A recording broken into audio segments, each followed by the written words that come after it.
Masyarakat ini kita mencoba menelusuri jejak-jejak peradaban kuno, terutama bagaimana cerita tutur yang berkembang di masyarakat. Ini sebuah memori tentang perkampungan kuno era kerajaan Majapahit, sambil berjalan-jalan di antara tanaman durian yang berbuah lebat dan kopi Excelsa gitu ya. Kita coba menelusuri di area ini.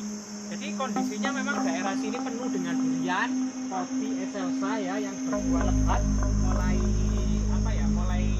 ranum, mulai berbuah, masih kecil-kecil ya, masih pentil ya, atau masih muda ya, merendul-merendul ya di sini.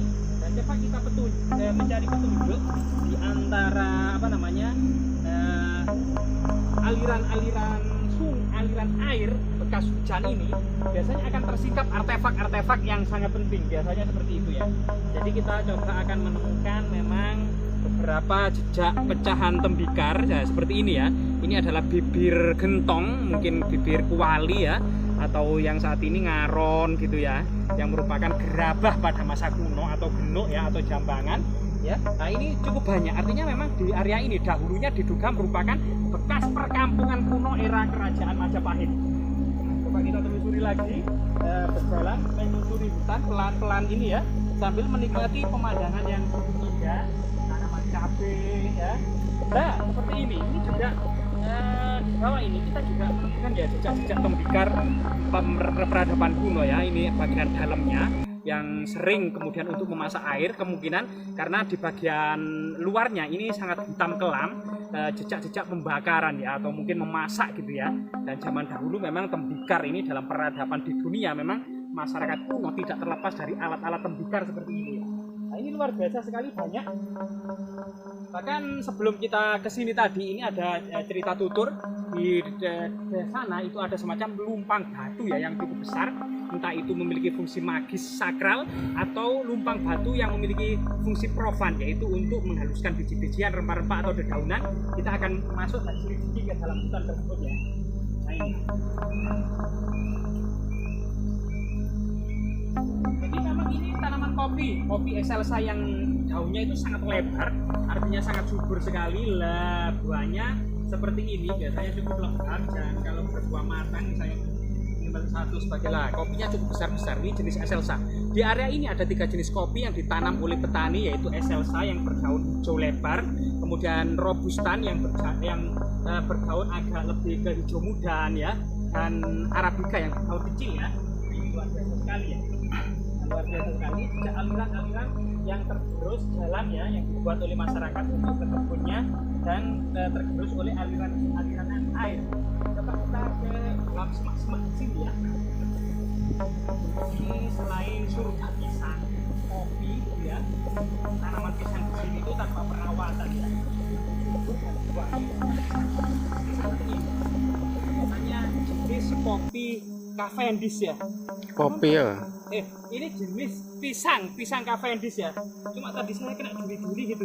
Jadi kok terasa menyengat di kaki ya. Oh ternyata ini ada duri pokak ya, terong pokak. Ternyata cukup tajam. Jadi maaf ya, ini tadi bukan kopi tapi pisang ya. Pisang Cavendish ya. Cukup lebar. Kita mau ke arah ini ya. Masuk ke dalam hutan sini aja, kita mencari jejak-jejak artefaktual yang sangat penting selain tembikar, yaitu lumpang batu misalnya, atau bongkahan batu bata kuno, atau kemungkinan ada yang lainnya ya, semacam artefak ya. Suasananya sangat temaram di bawah rindunya pohon kopi.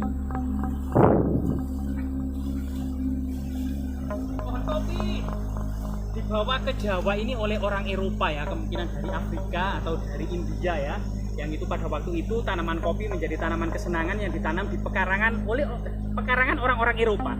Kemudian orang-orang Eropa yang ada di Jawa ini menggenggam, membawa segenggam kopi, dibawa ke negeri Belanda, disampaikan kepada parlemen Belanda yang waktu itu The 17 Bestur atau Tuan ke-17. Kemudian Tuan ke-17 merekomendasikan agar memperhatikan tanaman kopi, sehingga kemudian orang-orang Eropa mulai kemudian membuat pembibitan dan bekerja sama dengan para adipati di Jawa ini untuk mengembangkan kopi. Loh, jalannya gimana ini Pak? Maju terus. Maju di semak Pak, belukar sini. Aduh, kita tersesat kelihatannya. Ada kepercayaan memang di masyarakat kita semacam ada akar mimang. Kalau kita melangkahi akar mimang itu biasanya kita akan tersesat ya. Kita di bawah pohon kopi, excelsa, busuk, rusuk. Nah, seperti ini teman-teman. Kopinya bertumbuh lebar, tumbuh lebat ini. Nah, ini kopinya tumbuh lebat, bukan berbuah lebat ranum ya. Buahnya masih hijau royo-royo. Nah, coba kita ini ada banyak pohon durian ya. Kita kemudian di sana juga ada cerita tutur masyarakat yang mengatakan ada kepala ular naga raksasa yang bertapak membatu. Ini mungkin jalan ya, jalan mungkin yang setapak yang lebih mudah kita lalui ya. Dan di sini memang banyak sekali semacam durian jatuh ya. Mungkin ini durian jatuh yang membusuk ya di busuk, tapi hati-hati ya, jangan sampai kejatuhan pohon durian, bisa kaya raya. Karena kondisinya tertutup semak belukar, mungkin kesulitan untuk mencari lubang batu ya. Karena kita mungkin masuk ke hutan ini beberapa kali saja ya, 2 kali 1 sampai 2 kali saja. Belum familiar tentang area ini. Nah, ini. Setelah itu kembali ke kopi. Ini kembali ke kopi, ini ranum sekali. Dan pondokan kecil ini kita menemukan kopi yang sedang berbuah lebat. Setelah disebarkan kepada para adipati, awalnya kopi dicoba di pesisir utara pada abad ke-17 ya, karena Belanda mulai menguasai pesisir utara. Setelah perang Trunojoyo, ini ternyata tanaman kopi sangat jelek gitu. Kemudian setelah perang Diponegoro itu kemudian tahun 1825 sampai 1830 pemerintah Belanda sudah menguasai area pedalaman Jawa dan menguasai gunung-gunung di Jawa seperti Malang gitu ya, Mojokerto, Jombang, Kota Batu, Kadiri. Ini sudah mulai kemudian pegunungan ini ditanami kopi dan hasilnya cukup baik. Sehingga kemudian sejak tahun 1940 ini Belanda membentuk kultur stelsel, selain di Jawa Barat Prianger stelsel atau kopi Prianger ya. Kultur stelsel sendiri secara bahasa memang sistem tanaman, tetapi secara fakta dan realita kultur stelsel ini lebih tepat diterjemahkan sebagai tanam paksa. Nah, ini ada 2 pondokan kecil. Kemungkinan di sini ya ada semacam situs yang tersembunyi yang kemudian dirawat oleh warga atau di dalam seperti ini. Coba kita telusuri. Nah, ternyata lantainya sudah di keramik ya. Kemungkinan ini untuk tempat ibadah semacam musola yang kamar kecil ya. Tapi kamar kecil. Ini juga tapi kotor karena memang jauh dari perkampungan atau pemukiman ya. Dan itu ada busa apa ya itu Pak? Tawon apa Pak? Itu rumah tawon apa ya? Iya, rumah tawon. Ya. Nah, ini banyak sekali kopi-kopi ya yang ada ya. Jadi coba kita menuju area. Katanya penuturan itu ada lumpang batu. Nah, pemondokan ini Pak ya? Iya.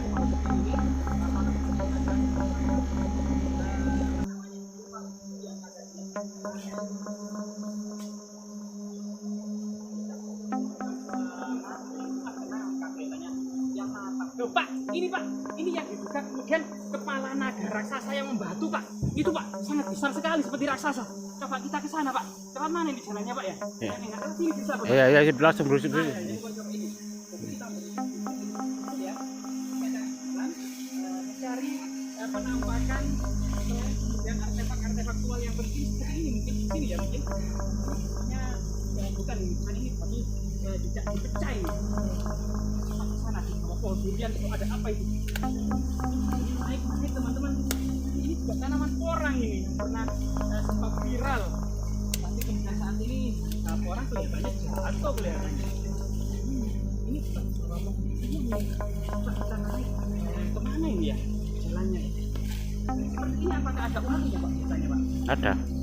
Ular apa Pak biasanya seperti ini? Hijau. Hah? Hijau. Oh, ular hijau yang sangat beracun itu ya?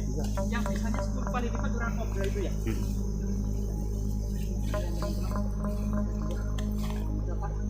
Apa itu? Kepala naga raksasa itu? Yang membantu di sana. Bara, hayu. Kita tidak mau mengambil apa-apa, cuma sekedar eksplorasi ya. Oh teman-teman, kita harus rengkel naik ke atas ini. Apakah bisa ini ya? Ada jalannya Pak ke atas sana ya? Ke sana. Apa? Bisa. Ke sana Pak? Sini. Mana Pak? Sini. Oh ini jalan ini. Mm-mm.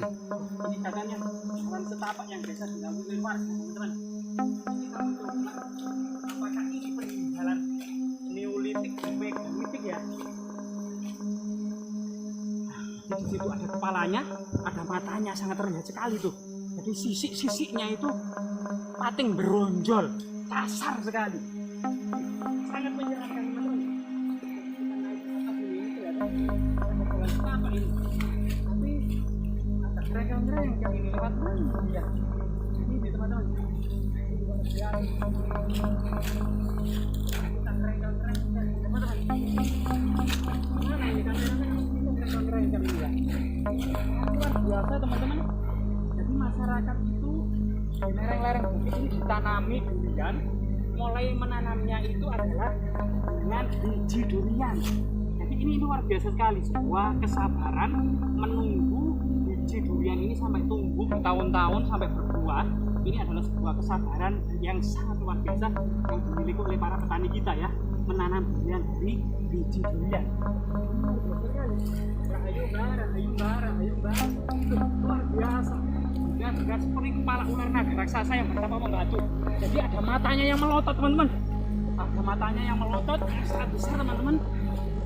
Lihat ya.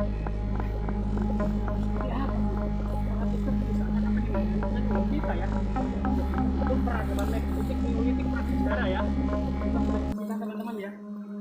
Kita saksikan kondisinya seperti ini, teman-teman.